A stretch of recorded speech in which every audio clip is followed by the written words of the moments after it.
तो मैं सोनू स्टडी केंद्र में आपका स्वागत है। दोस्तों आज हम लोग देखेंगे प्रश्न संख्या 21 से, क्योंकि यहाँ तक 2 वीडियो अपलोड हो चुका है।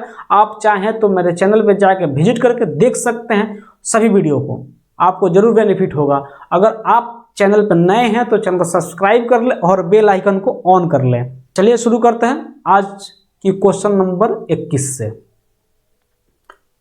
देखिए क्वेश्चन नंबर क्या है जी, क्वेश्चन नंबर 21 है समद्विबाहु समकोण त्रिभुज एबीसी में जहां कौन सी समकोण है तो AB स्क्वायर बराबर पूछ रहा है। AB स्क्वायर बराबर आपसे पूछ रहा है। तो देखिए पूछ रहा है, क्वेश्चन बोल रहा है कि समकोण क्या है जी, समद्विबाहु त्रिभुज है, यानी कि ई भुजा और ए भुजा दोनों क्या है, बराबर है। सी पर समकोण यानी कि AB क्या है, कर्ण, सबसे बड़ी भुजा। तो मान लीजिए कि AC और क्या होगा, BC दोनों बराबर होगा, समद्विबाहु सम त्रिभुज है तो बराबर होगा। तो देखिए अगर कर्ण निकालना हो, कर्ण होता है सबसे बड़ी भुजा, कर्ण होता है, तो कर्ण स्क्वायर बराबर क्या होता है जी, कर्ण स्क्वायर बराबर होता है लंब स्क्वायर प्लस आधार स्क्वायर होता है, आधार स्क्वायर। तो कर्ण क्या दिया है, AB का स्क्वायर, तो आप लिख सकते हैं लंब क्या होगा, AC का स्क्वायर, आप प्लस आधार क्या हुआ जी, BC का स्क्वायर। तो देखिए आप AC के BC के बदले में AC लिख सकते हैं, AC के बदले में BC लिख सकते हैं। तो ऑप्शन के अनुसार मुझे ऑप्शन देखकर ही बनाना होता है प्रश्न को। ऑब्जेक्टिव प्रश्न क्या पूछता है जी, आपका आंसर ऑप्शन के अनुसार होना चाहिए। तो ऑप्शन के अनुसार यहाँ आप चाहें तो BC को AC लिख सकते हैं, तो AC यानी कि AC स्क्वायर, तो EAC स्क्वायर और EAC स्क्वायर क्या, 2AC स्क्वायर हो गया जी, 2AC स्क्वायर, यानी कि ऑप्शन क्या हो जाएगा, 2AC स्क्वायर, यानी कि option A is the correct answer. अगला प्रश्न देखते हैं 22 नंबर। किसी बाह्य बिंदु P से एक वृत्त जिसके केंद्र O है पर खींची गई 2 स्पर्शिका PA तथा PB के बीच का कोण 80 डिग्री है, तो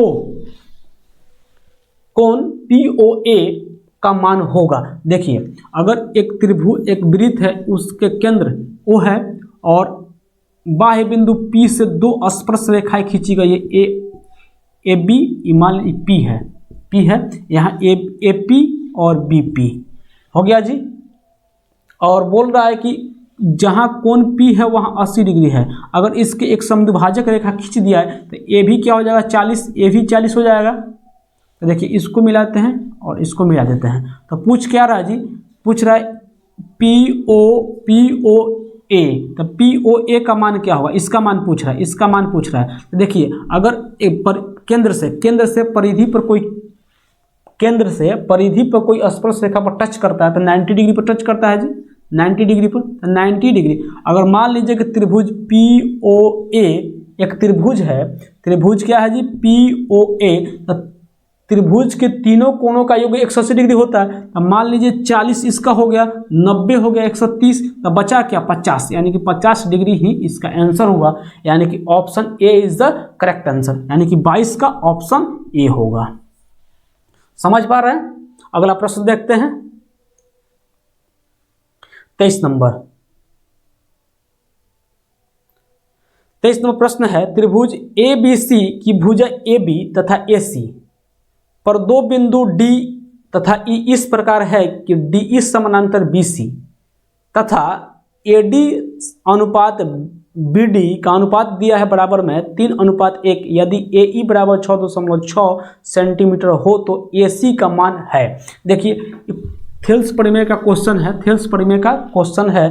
क्या दिया है जी, त्रिभुज दिया है, त्रिभुज ABC और AB पर दिया है क्या बिंदु दिया है जी, D, और AC पर दिया है E, और मान भी दिया है, क्या दिया है जी, AD का रेशियो में दिया है, AD 3 होता है, BD 1 होता है, और दिया है AE का मान दे दिया है, AE का मान दिया है यहाँ से 6.6।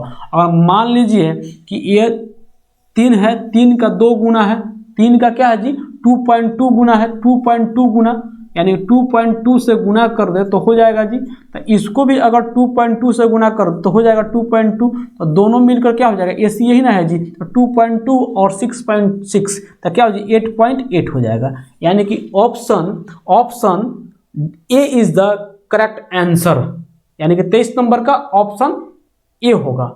देखते हैं अगला प्रश्न। चलिए देखते हैं प्रश्न 24 नंबर। समांतर श्रेणी 8, 12, 10 का 10वां पद है।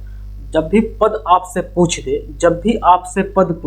तो आप देखिए इसका सार्वंतर क्या दिया है। देखिए 8, 10 पद दिया है, 8, 10, 12, 8, 10, 12। इसका सार्वंतर क्या हुआ जी? 2।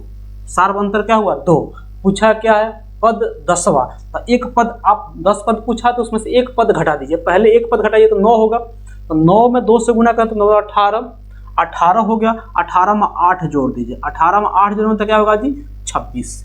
यानी कि 26 इसका आंसर होगा, यानी कि 26 इज द राइट आंसर 24 का। समझ पा रहे हैं जी? यानी 26 होगा, यानी कि ऑप्शन क्वेश्चन नंबर कितना है? 24। 24 का option B is the correct answer. अगला प्रश्न देखते हैं 25 नंबर। 25 नंबर आपको दिख रहा होगा, 27 नंबर तक प्रश्न आपको हूबहू दिख रहे हैं।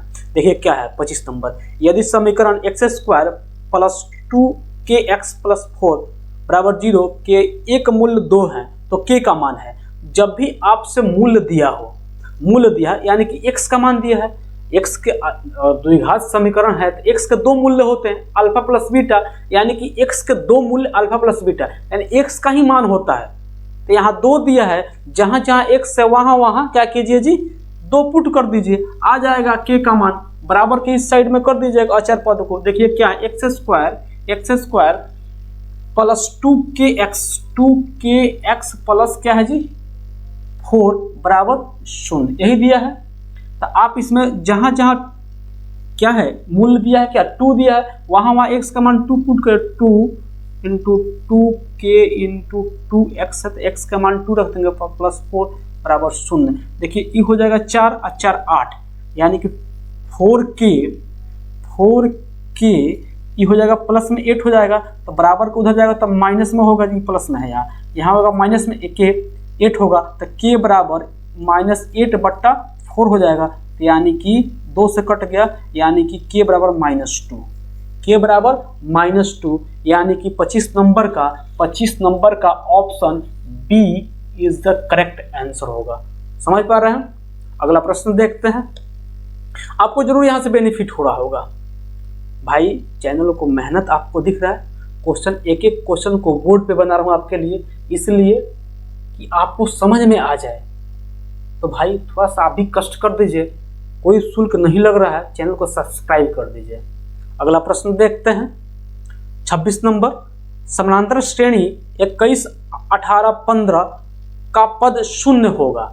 जब भी आपको ऐसा प्रश्न आ जाए 0 होगा तो आप काज कीजिए कि जो पहला पद है 0 होगा, यानी कि बड़ा पद दिया होगा, घटते क्रम में होगा, घटते क्रम में तभी ना 0 होगा जी। कोई पद बड़ा दिया होगा तो घटते क्रम में होगा तभी ना 0 होगा जी। तो 0 करने के लिए सार्व अंतर देख लीजिए, और सबसे बड़ी पद माइनस में हो या प्लस में हो, सबसे बड़ी पद जो दिख जाए, माइनस प्लस छोड़ दीजिएगा, समझिए कि माइनस प्लस है ही नहीं, प्लस में मतलब जो भी बड़ा पद दिख गया, यानी कि 21 यहाँ सबसे बड़ा पद। इसको इरेज करता हूँ थोड़ा सा, आपको मैं सटीक आपको कैसे ऑब्जेक्टिव बनाना है आपको मैं बता रहा हूँ। यहाँ क्या है जी? 21 सबसे बड़ा पद है, और सर्व अंतर कितना का है जी?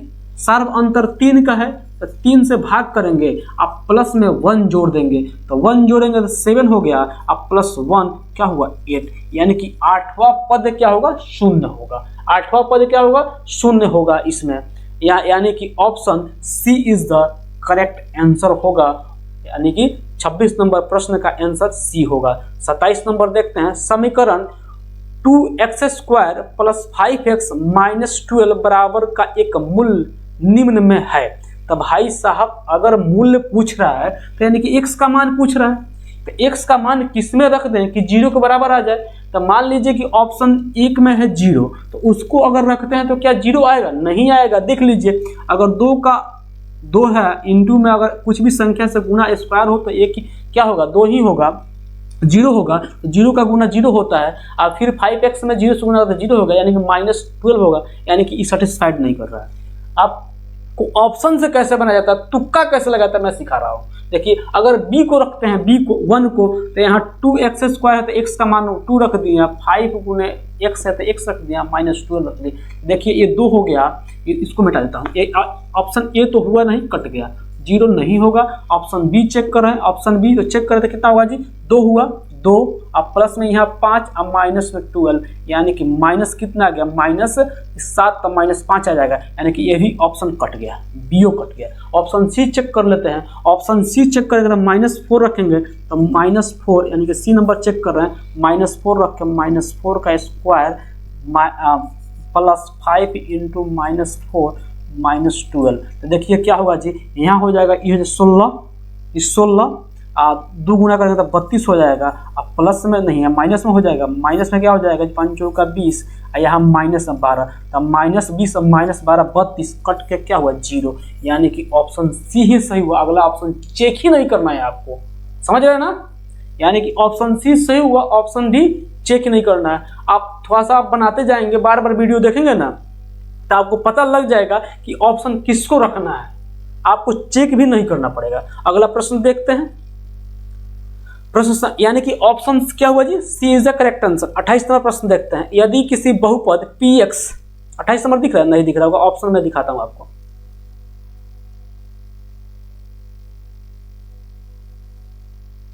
अट्ठाईस नंबर दिख रहा होगा। 28 नंबर क्वेश्चन है, यदि किसी बहुपद px बराबर x² - 2x + 5 के शून्यक अल्फा बीटा तो अल्फा प्लस बीटा का मान क्या होता है।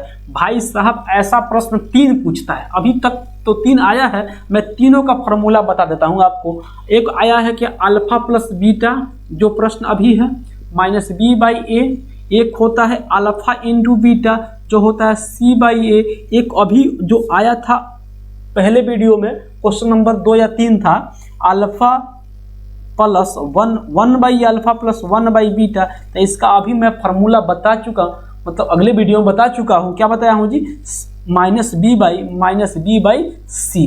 अभी तक 3 फार्मूला आ चुका है, 3 फार्मूला पर 3 प्रश्न, तो आप इसको देख लेंगे एक बार। तो अभी फार्मूला पूछा है ए अल्फा प्लस बीटा तो -b/a होगा। तो देखिए ऑप्शन में क्या दिया है, क्वेश्चन में दिया है कि यहाँ दिया है कि b का मान दिया है -2, तो फार्मूला पहले से माइनस होता है, प्रश्न माइनस दिया है, और a का मान दिया है कुछ नहीं दिया तो 1 होता है, यानी कि माइनस माइनस प्लस, यानी कि क्या हुआ जी 2 हो गया। क्या हुआ 2, यानी कि 2 ऑप्शन बी में है, यानी कि 28 नंबर का option B is the correct answer. अगला प्रश्न देखते हैं 29 नंबर फार्मूला बेसिस क्वेश्चन है।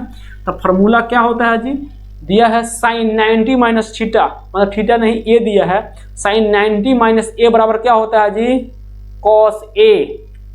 cos a is the correct answer. अगला प्रश्न देखते हैं 30 नंबर, निम्न में कौन sec a के बराबर है। sec a के बराबर होता है, यानी कि आप लिख लेंगे 29 नंबर का ऑप्शन ए या 29 नंबर का option A is the correct answer. 30 number का भी लगता है कि लगता नहीं है ही, option A is the correct answer. sec बराबर होता है 1/cos के, 1/cos के, साइन उल्टा है cosec का होता है, और sec होता है cos का उल्टा, tan होता है cot का उल्टा, यानी कि बट्टा में जाता है। आप समझ रहे हैं, आप यहाँ तक देखे हैं तो भाई वीडियो अच्छी लगी है आपको, इसे सब्सक्राइब कर लें और बेल आइकन को ऑन भी कर लें। Thank you for watching.